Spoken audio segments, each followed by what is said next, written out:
Praise the lord. ఈనాటి కొరకై ఏర్పాటు చేయబడిన దేవుని వాక్య భాగము యోహాను సువార్త 1వ అధ్యాయము 50 అందుకు యేసు, ఆ అంజూరపు చెట్టు కింద నిన్ను చూచి తినని నేను నీతో చెప్పినందువలన నీవు నమ్ముచున్నావా? దేవునికి స్తోత్రం. హల్లెలూయా. మన ప్రభువును రక్షకుడైనటువంటి యేసుక్రీస్తు నామములో మీ అందరికీ ప్రత్యేకమైన వందనాలు తెలియజేస్తూ ఈ కార్యక్రమానికి మిమ్మల్ని ప్రేమపూర్వకంగా ఆహ్వానిస్తున్నాం. రండి, మనం దేవుని వాక్యాన్ని ధ్యానించుకుందాం. ఉదయకాలపు మీ వ్యక్తిగతమైన ధ్యానాలు ముగించుకొని, మీ పర్సనల్ మెడిటేషన్స్ అండ్ డివోషన్స్ ముగించుకొని వాక్యం వినడానికి సిద్ధంగా ఉన్నారని నేను భావిస్తున్నాను. టీవీలో వరుసగా కార్యక్రమాలు వస్తున్నాయి. అన్ని కార్యక్రమాలు మీకు చూసే టైం లేకపోవచ్చు. మీ వేరు వేరు వ్యక్తిగతమైన విషయాలు, కారణాలను బట్టి, లేకపోతే ఆఫీసు, లేకపోతే మీ డ్యూటీ, మీ జాబ్ యొక్క బాధ్యతలను బట్టి. కానీ అదే సమయంలో మీరు ప్రయాణంలో ఉంటున్నప్పుడు కూడా ఈ కార్యక్రమం మీరు స్ట్రీమింగ్ అవుతుంది కనుక మీరు చూసేటువంటి అవకాశం ఉంది. ఒకవేళ మీరు ఆఫీస్ వర్క్స్ అన్ని ముగించుకొని తిరిగి ఇంటికి వస్తున్నప్పుడు ఈవినింగ్ టైంలో అయినా మీరు యూట్యూబ్లోకి వెళ్ళిపోతే రిపీటేషన్ వస్తున్న సమయంలోనో లేకపోతే దానికి ముందుగా మీరు యూట్యూబ్లో అప్లోడ్ అయినటువంటి ఈ సందేశాన్ని మీరు చూడొచ్చు. కనుక మీ సలహాలు, సూచనలు తెలియజేయండి. ఏమైనా సందేహాలు ఉన్నట్లయితే దయచేసి వాటిని ప్రశ్నించడానికి లేదా షేర్ చేయడానికి ఏమాత్రం మొహమాట పడొద్దు. ఇది మన కార్యక్రమం. మనమంతా ఒక కుటుంబం. మనమంతా ఒక కుటుంబం అంటే ఒక ఛానల్ వాళ్ళంతా ఒక కుటుంబం అని కాదు నా ఉద్దేశం. నా ఉద్దేశం ఏంటంటే మనమందరం, దేవుని బిడ్డలమందరం ఒక కుటుంబం. యోహాను సువార్త 1వ అధ్యాయము 12వ వచనంలో అదే రాయబడింది. ఎందరైతే ఆయన అంగీకరించారో, ఆయన నా ముందు విశ్వాసం ఉంచిన వారందరికీ దేవుని పిల్లలు అగుటకు అధికారం. ఏ దేశంలో ఉన్నా, ఏ ప్రాంతంలో ఉన్నా వాళ్ళకి దేవుని పిల్లలు అగుటకు అధికారం. 1 యోహాను పత్రిక 3వ అధ్యాయంలో దేవుని పిల్లని పిలవబడుటకు తండ్రి అని దేవుడు మనకు అనుగ్రహించిన ప్రేమను చూడమని రాయబడింది. కాబట్టి మనం సార్వత్రిక కుటుంబం. అన్ని జనుల మధ్యలో క్రైస్తవేతర సాహిత్యములో ఉన్నట్టుగా వసుదైక కుటుంబం. All the world is a village or global village. లేకపోతే ఇదంతా ఒక చిన్న విలేజ్ అయిపోయినట్టుగా అయిపోయింది. కనుక ఎక్కడెక్కడ ఉన్నా కానీ ఒకవేళ ఈ కార్యక్రమాన్ని గల్ఫ్ కంట్రీస్లో ఉన్నటువంటి తెలుగు వారు ఎవరైనా చూస్తున్నట్లయితే, ప్రభు చిత్తమైతే 2022లో దేవుడు అనుమతిస్తే, గత సంవత్సరము అంతకుముందు సంవత్సరం నేను ప్లాన్ చేశాను. ప్రభు చిత్తమైతే కువైట్ కానీ లేకపోతే అబ్బాసియాలోని తెలుగు చర్చెస్లో నాకు తెలిసిన కొంతమంది నన్ను ఆహ్వానిస్తున్నారు. ప్రభు చిత్తమైతే ఖచ్చితంగా చెప్పడం లేదు. ప్రభు చిత్తమైతే, if it is Lord's will, దేవుడు ద్వారాలు తెరిస్తే అక్కడికి రావడానికి ప్రయత్నం చేస్తాను. ఎక్కడికి వచ్చి దేవుని వాక్యాన్ని బోధించడం అనేది నా యొక్క ప్రాముఖ్యమైన ఉద్దేశంగా ఉంది. ఎక్కడికి వెళ్ళినా కానీ దేవుని వాక్యాన్ని బోధించాలి. లేకపోతే విదేశాలకు వెళ్ళి వాక్యం చెప్పినంత మాత్రం అనేది పెద్ద గొప్ప సంగతి ఏం కాదు. ఇక్కడ చెప్పే వాక్యమే అక్కడ కూడా చెప్పేది. మీరు సర్వలోకానికి వెళ్ళి సర్వ సృష్టికి సువార్తను ప్రకటించండి. అలాగని సర్వలోకానికి వెళ్ళి వేరు వేరే గల్ఫ్ కంట్రీస్కి వెళ్ళి వీధి సువార్తలు మనం చేయలేం. పబ్లిక్ ట్రాక్స్ డిస్ట్రిబ్యూషన్ చేయలేం. త్రూ చర్చెస్, సంఘస్థుల ద్వారా, విశ్వాసుల ద్వారా మనం చేయగలిగేటువంటి అవకాశం ఉంది. కనుక దేవుడి ద్వారాలు తెరవాలి. కార్యానుకూలమైన గొప్ప సమయము నాకు ప్రాప్తించను. ఫుట్నోట్లో 1 కొరింథీయులకు రాసిన పత్రిక 16వ అధ్యాయంలో పౌలు గారు అన్నారు, ఒక గొప్ప ద్వారము తెరవబడి ఉన్నది. దేవుని సేవకుల కొరకు గొప్ప ద్వారాలు తెరవబడాలి. దేవుని స్తోత్రం. హల్లెలూయా. రండి, మనం దేవుని వాక్యాన్ని ధ్యానించుకుందాం. గత ఎపిసోడ్లో అనగా 3 ఎపిసోడ్లుగా మనం యోహాను సువార్త 1వ అధ్యాయము 50వ వచనాన్ని ధ్యానిస్తున్నాం. మొదటిసారిగా మనం యోహాను సువార్త 1వ అధ్యాయము 50వ వచనంలో గొప్ప కార్యాలు అనే టైటిల్తో మనం ఆలోచించాం. తర్వాత గొప్ప కార్యముల యొక్క నెరవేర్పు, the fulfilment of greater works, greater things అనే దాని గురించి మాట్లాడుకున్నాం. నిన్నటి ఎపిసోడ్లో మనం మాట్లాడుకున్నటువంటి విషయం విశ్వాసాభివృద్ధి, the growth of our faith.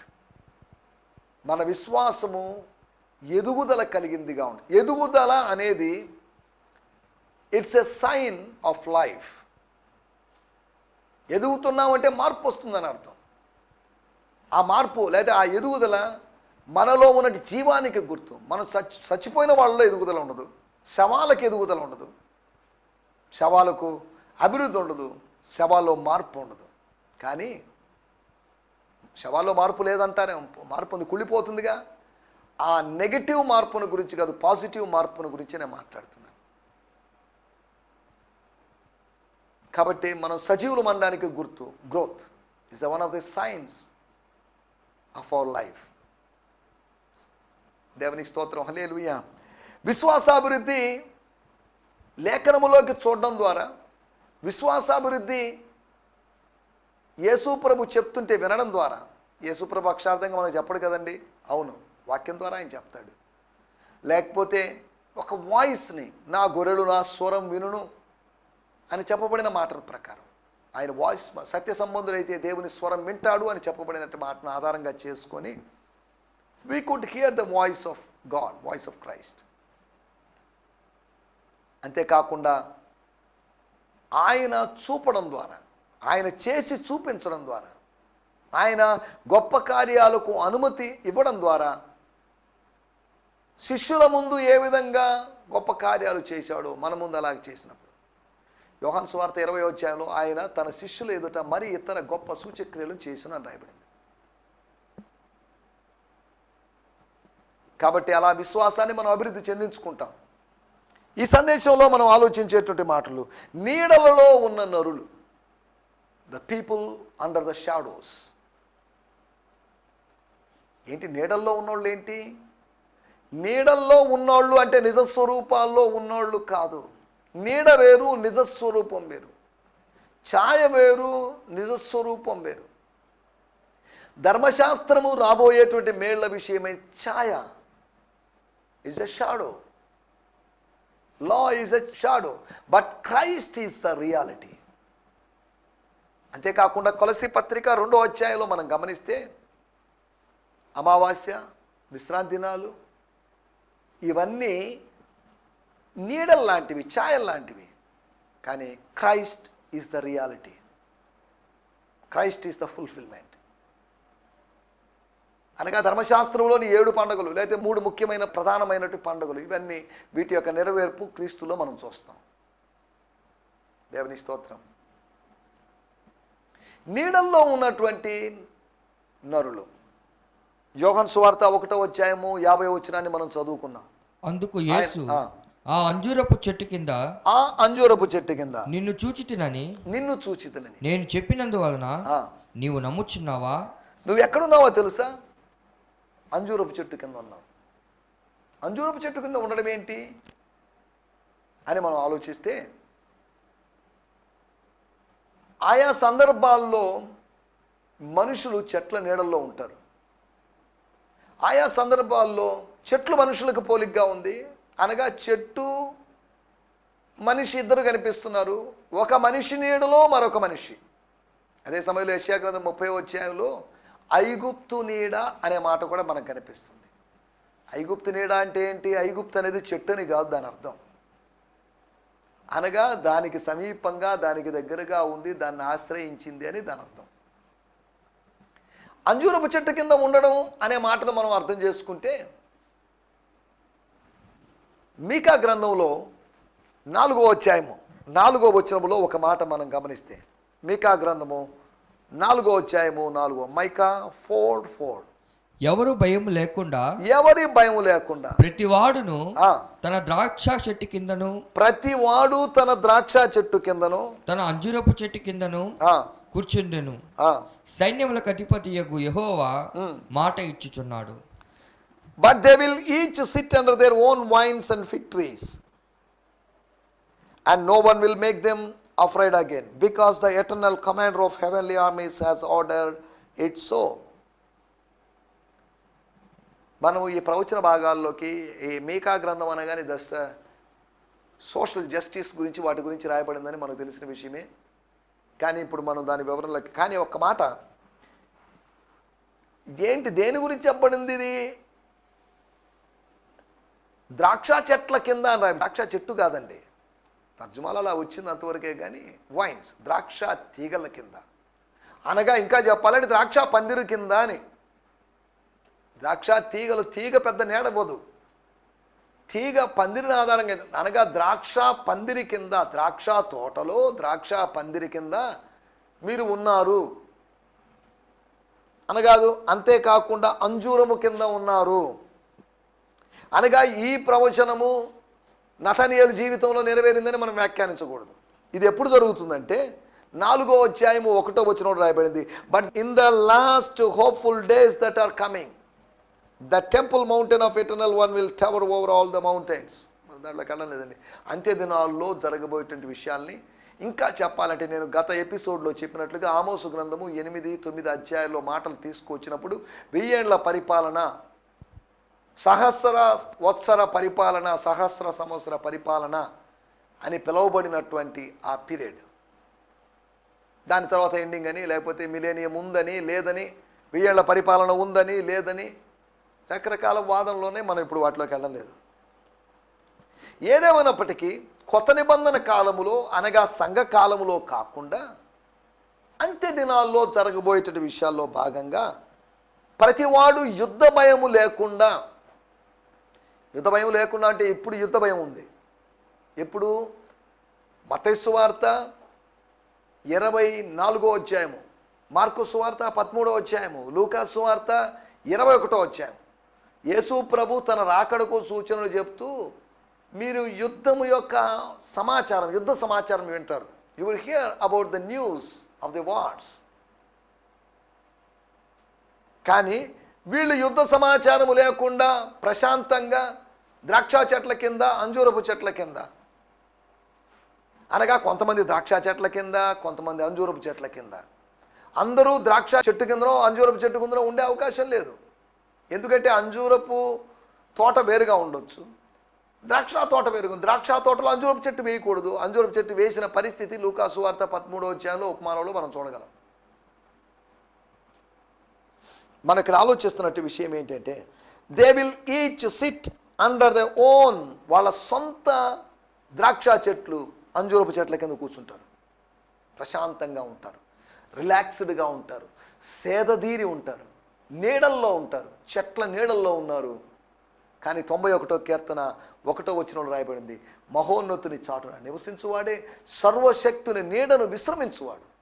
సర్వశక్తుని నీడ, the shadow of the almighty one. యాకోబు బలిష్ఠుని యొక్క నీడ, దేవుని నీడ. దేవుని స్తోత్రం.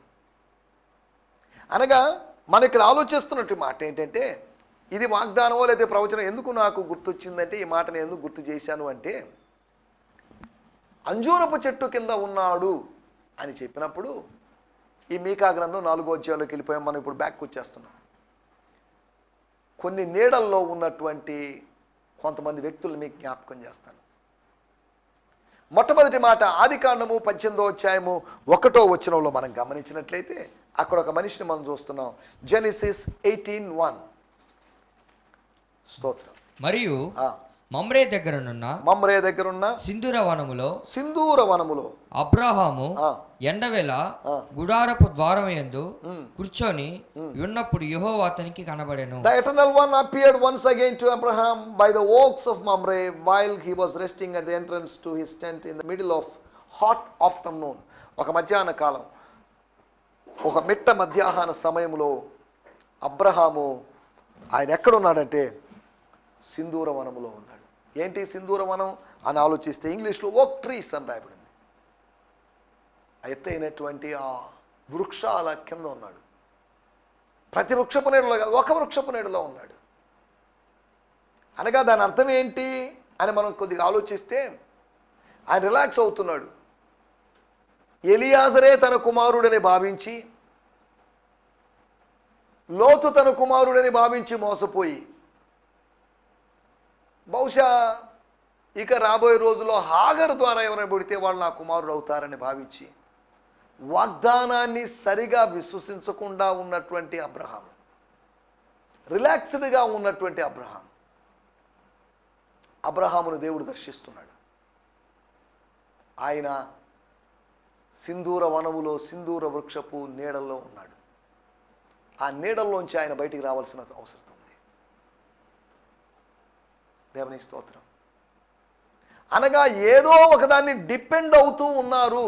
ఆ డిపెండెన్స్లో నుంచి, అనగా ఇంటర్ డిపెండెన్స్ మంచిదే, కానీ అదే సమయంలో ఇండిపెండెన్స్ కూడా మంచిదే. కానీ ప్రభువుతో ఉన్న డిపెండెన్స్, ఆధారపడడం అనేది అన్నిటికన్నా శ్రేష్టమైంది. దేవుని స్తోత్రం. అబ్రహాం విశ్వాసవీరుడు. అబ్రహాం ఏదో చెట్ల కింద ఉండి తప్పు చేశాడని నేను అనడం లేదు. మనం కొద్దిగా సందర్భాన్ని బట్టి ఆలోచిస్తున్నాం. ఒకటి, ఆయన సింధూరపు వృక్షపు నీడలో ఉన్నటువంటి మన పితరుడైనటువంటి అబ్రహామును గురించి మనం ఆలోచిస్తున్నాం. రెండవదిగా మనం గమనిస్తే, అంటే దేవుడు ఆ సింధూర వనము కింద లేకపోతే ఆ వృక్షాల కింద ఉన్నటువంటి ఆ నీడలో ఉన్నటువంటి భక్తుడిని వదిలిపెట్టలేదు. రేపు సంతానము కలిగినప్పుడు ఆయన కష్టపడాల్సి వస్తుంది, ప్రయాసపడాల్సి వస్తుంది. ఇప్పుడు రిలాక్స్డ్గా ఉన్నావేమో రేపు కష్టపడాల్సి వస్తుంది. ఇప్పుడు కష్టపడుతుంటే రేపు రిలాక్స్డ్గా కూర్చోవాలి. యవన కాలంలో కష్టపడాలి, వృద్ధాప్యంలో విశ్రాంతి తీసుకోవాలి. కానీ వృద్ధాప్యంలో కూడా కష్టపడుతున్నట్టు అనేక మంది సేవకులు ఉన్నారు, విశ్వాసులు ఉన్నారు. రెండో విషయాన్ని, ఒకటి నీడల్లోనో ఉన్నటువంటి నరుల గురించి మనం ఆలోచిస్తూ, ఒకటి అబ్రహాం గురించి ఆలోచించాం, సింధూర వృక్షపు నీడల్లో ఉన్నాడు. తర్వాత రెండవది, ఆదికాండము 35వ అధ్యాయము 4వ వచనంలో ఉన్నటువంటి మరొక వ్యక్తిని మనం చూసినట్టయితే అబ్రహాము గారి మనవుడైనటువంటి యాకోబు యొక్క ప్రస్తావన చూస్తున్నాం. స్తోత్రం. వారు తమ యొద్దనున్న అన్య దేవతలన్నిటినీ తమ చెవులనున్న పోగులను యాకోబునకు అప్పగింపగా యాకోబు షెకెము దగ్గరున్న మస్సికి వృక్షం క్రింద వాటిని దాచిపెట్టెను. So they handed over to Jacob all of foreign gods they had, as well as the rings in their ears. Jacob buried them in the shadow of a mighty oak that was near Shechem. ఆయన మమ్రేలో లేడు, ఇప్పుడు షెకెంలో ఉన్నాడు. వాళ్ళు అక్కడి నుంచి Mamre దగ్గర నుంచి హెబ్రోన్ దగ్గర నుంచి అంతా అయిపోయి బెర్షబా నుంచి అంతా వచ్చేసి ఇప్పుడు వాళ్ళు షెకెం దగ్గర ఉన్నారు. షెకెం అనగానే యెహోషువ కాలములోని ఆశ్రయపురాలు మనకు గుర్తొస్తాయి. షెకెం అంటే భుజము అని అర్థం, అనగా బలం, బలానికి సింబల్ అది. సరే, దేవునికి స్తోత్రం. ఇప్పుడు ఎక్కడున్నాడంట, ఇక్కడ రాయబడింది ద మైటీ ఓక్. అక్కడ ఏదైతే ఉపయోగించబడిందో సింధూరవనమని, సింధూర వృక్షాలని, కానీ ఇక్కడ వేరు తర్జుమాలో టెరిబింత్ ట్రీ అనేట మాట. ఇక్కడ ఏం చేస్తున్నాడు అబ్రహాము, అక్కడ విశ్రాంతి తీస్తున్నాడు. ఇక్కడైతే ఒక చెట్టు కింద తవ్వుతున్నాడు, గుంట తవ్వుతున్నటువంటి మనిషి. ఎవరిని పాతిపెట్టడానికి కాదు, తాము సంపాదించి తాము ఆధారపడి తమకు మతపరమైనటువంటి కార్యక్రమాల్లో పాల్గొనడానికి అవకాశం ఇస్తున్న నగల్ని వాటిని పాతి పెడుతున్నాడు. చూడండి ఎంత విచిత్రమో. మనం బేతేలుకి వెళ్తున్నాం, ఓకే. అక్కడ రాయబడిన మాట 35వ అధ్యాయం 1వ వచనంలో దేవుడు చెప్పాడు, get up and go to Bethel. బేతేలు వెళ్ళవయా, ఇక్కడే పని నీకు. ఆ బేతేలుకు వెళ్ళే మార్గములో షెకెము దగ్గర ఆగిపోయి, షెకెము దగ్గర యాకోబు చేసిన ఒక అద్భుతమైన పని ఏంటంటే, వారు ఇచ్చినటువంటి విగ్రహాల్ని, వారు ఇచ్చిన బొమ్మల్ని, వారు ఇచ్చిన ప్రతిమల్ని, వారు ఇచ్చిన నగల్ని ఆయన దాచి ఉంచాడని కాదు. మన తెలుగు బైబిల్లో పొరపాటున దాచిపెట్టెను అని రాయబడింది. దాచిపెట్టెను కాదు, పాతి పెట్టెను. He buried. దేవునికి స్తోత్రం, హల్లెలూయా. ఇక బరీడ్ అంటే దాని అర్థం ఇక దాన్ని అవసరం లేదు నాకు, ఇంకా దాచిపెట్టాడంటే అవసరం ఉంది. బ్యాంకులో దాచుకుంటున్నాం, అవసరం ఉంది, మళ్ళీ తీసుకుంటాం. బ్యాంకులో పాతి పెట్టరు ఎవరు, కానీ భూమిలో పాతి పెట్టావు. చచ్చిపోయిన వ్యక్తిని పాతి పెట్టాం, ఇక మళ్ళీ సంవత్సరం గుంటతో చూసుకోం మనం. ఇక్కడ హీ బరీడ్. చూడండి, తనకు కలిగినటువంటి బంగారాన్ని, వెండిని, విలువైనటు వాటిని, చెవి పోగుల్ని, as well as the rings in their ears. వారు ఇష్మాయిలుడు గనుక వారికి చెవి పోగులుండెను అనే మాటను న్యాయాధిపతుల గ్రంథం 8వ అధ్యాయంలో చూస్తున్నాం. బానిసత్వానికి గుర్తుగా ఉన్నటువంటి ఆ చెవి పోగుల్ని నిర్గమకాండం 21వ అధ్యాయంలో ఉన్నట్టుగా ఆ పోగుల్ని ఆయన పాతి పెట్టాడు. సరే, దేవుని స్తోత్రం. ఒకటి, సింధూర వృక్షపు నీడలో ఉన్నటువంటి అబ్రహాముని దేవుడు చూశాడు. రెండవది, మస్తకి వృక్షపు నీడలో ఉన్నటువంటి పాతి పెడుతున్నటువంటి సమర్పణ కలిగి సేదతీరుతున్నటువంటి అబ్రహామునే కాదు, ఆయన సమర్పించుకుంటున్నటువంటి సిద్ధపడుతున్నటువంటి యాకోబును కూడా చూసినట్టుగా మనం చూస్తున్నాం. మూడో విషయాన్ని నేను మీకు జ్ఞాపకం చేస్తాను. మొదటి రాజుల గ్రంథము 19వ అధ్యాయము 4వ వచనం. 1 Kings 19:4. స్తోత్రం. తాను ఆ. ఒక దిన ప్రయాణము ఆ. అరణ్యములోనికి పోయి ఈ యొక్క బదిర వృక్షము కింద ఒక బదిర వృక్షము కింద కూర్చుండి మరణాపేక్ష గలవాడై మరణాపేక్ష కలిగిన వాడై యెహోవా నా పితరుల కంటే నేను ఎక్కువ వాడను కాను, ఆ. ఇంత మట్టుకు చాలును, నా ప్రాణము తీసుకొనుము అని ప్రార్థన చేసెను. He journeyed into the desert for one day, then decided to rest beneath the limbs of a broom tree. There he prayed that his life would be over quickly and that he would die there beneath the tree.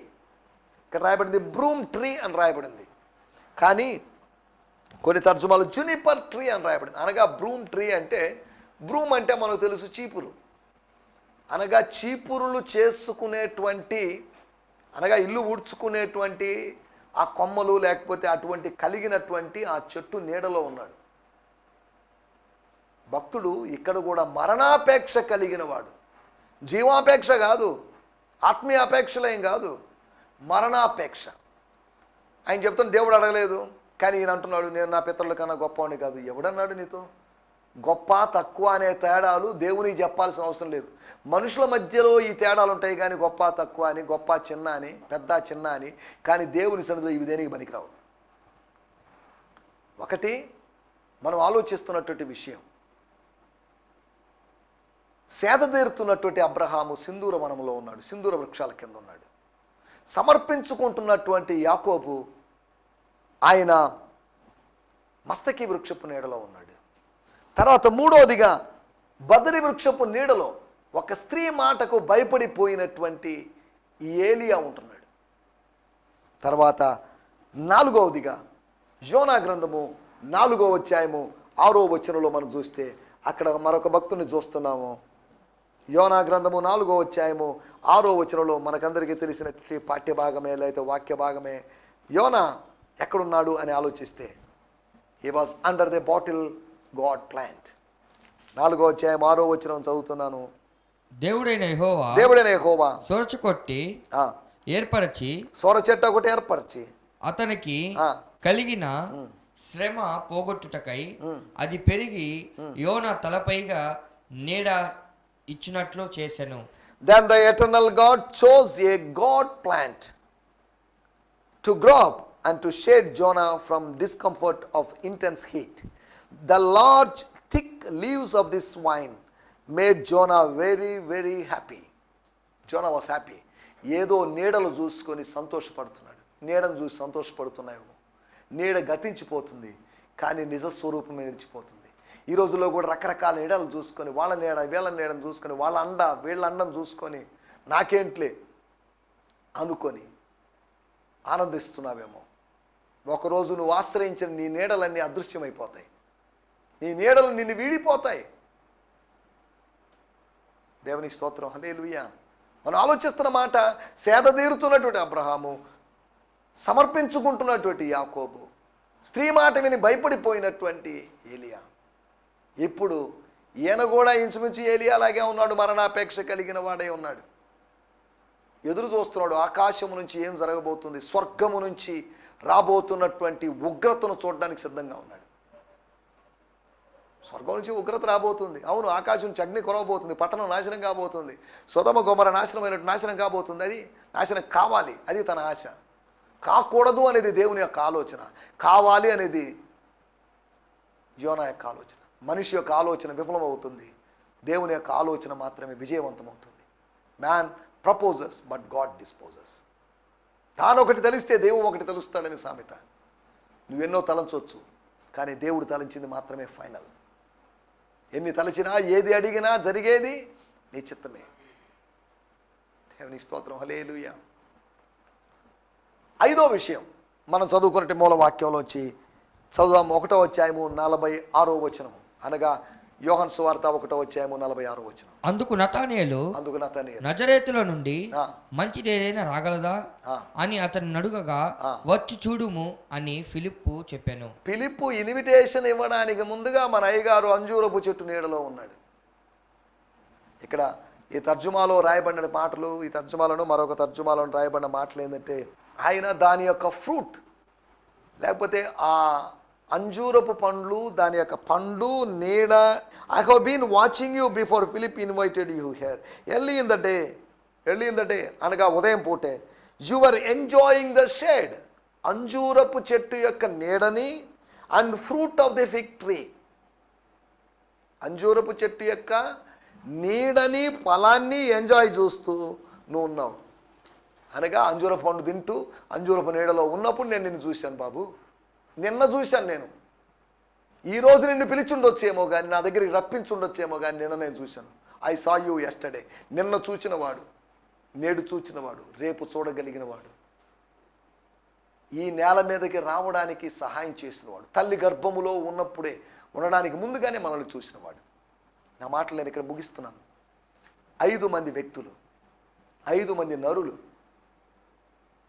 Abraham, యాకోబు, ఏలియా, యోనా, నతనీయులు, వీళ్ళందరూ ఏవో నీడల్లో ఉన్నారు. నువ్వు సర్వశక్తిని నీడను విశ్రమించడానికి దేవుడిని పిలుస్తున్నాడు, నిజ స్వరూపంలోకి రావడానికి. నీడలు వీడి నిజమైనటువంటి ప్రభు దగ్గరికి రావడానికి ప్రభు నిన్ను పిలుస్తున్నాడు. ఎంతకాలం నీడల్లో ఉంటావు? నీడలు సాగిపోవచ్చు, నీడలు ఆగిపోవచ్చు, కానీ నిజ స్వరూపం మాత్రం నిలకడగా ఉంటుంది. దేవునికి స్తోత్రం. హల్లెలూయా. దయచేసి అందరం కళ్ళు మూసుకుందాం, చిన్న ప్రార్థన చేసుకుందాం. అందరం ప్రార్థనలో ఏకీభవిద్దాం. స్తోత్రం, స్తోత్రం, స్తోత్రం. పరిశుద్ధుడైన మా దేవా, మీరు మాకు ఇచ్చిన మంచి దినము కొరకై, మంచి సమయం కొరకై మీకు వందనాలు. మీరు మాతో మాట్లాడుతున్నందుకు మీకు వందనం చేస్తున్నాం. మా పితరులైన అబ్రహాము, యాకోబు, ఏలియా, యోనా, నతనీయుల్ని మీరు మాకు జ్ఞాపకం చేశారు. వారు వేరు వేరు నీడల్లో ఉన్నారు. ఆ నీడల్లోంచి మీ పిలుపును బట్టి వాళ్ళు బయటకు వచ్చారు. కనుక మేము కూడా ఐగుప్తు నీడ, లోకపు నీడల్లోంచి కాకుండా, మరణపు నీడల్లోంచి కాకుండా, నీ నీడలో మేము ఆశ్రయించగలటూ సాయం చేయమని ఈ మాటలు వింటడం మీ ప్రజల కొరకై మీకు వందనం చేస్తూ, ఎక్కడున్నా కానీ నువ్వు మమ్మల్ని చూడగలవు అనే సంగతిని మేము గుర్తు చేసుకుంటూ, నీకు వేరుగా ఉండి మేమేం చేయలేమని, నీ కనులకు మరుగై మేము ఉండి ఎక్కడా ఉండలేమని మేము గ్రహించగలటూ సాయం చేయమని మమ్మల్ని మీ చేతిలో సమర్పిస్తూ, సకల ఘనత, మహిమ, ప్రభావాలు మీకు ఆరోపిస్తూ, మా ప్రభువును ప్రియరక్షకుడైనటువంటి యేసుక్రీస్తు నామములోనే ప్రార్థించగలుగుతున్నాం పరమ తండ్రి. ఆమేన్, ఆమేన్. దేవుని స్తోత్రం. మీ అందరికీ వందనాలు. ప్రభు మిమ్మల్ని దీవించునుగాక. ప్రభు చిత్తమైతే రేపు ఉదయకాలము వచ్చేటువంటి సందేశంలో మనం కలుసుకుందాం. ఈ సందేశము మీకు ఆశీర్వాదకరంగా ఉందని నమ్ముచున్నాము. ప్రార్థన అవసరతల కొరకు మమ్మల్ని సంప్రదించవలసిన మా చిరునామా గిద్యోన్ మిషన్ చర్చ్, 6వ వీధి, శాంతినగర్, నెల్లూరు 4, ఆంధ్రప్రదేశ్. పిన్ 524004. మా ఫోన్ నంబర్లు 7036443613, మరి ఒక నంబర్ 9392293010. మా ఈమెయిల్ ఐడి gfihmi2015@gmail.com. దేవుడు మిమ్మును ఆశీర్వదించునుగాక. ఆమేన్.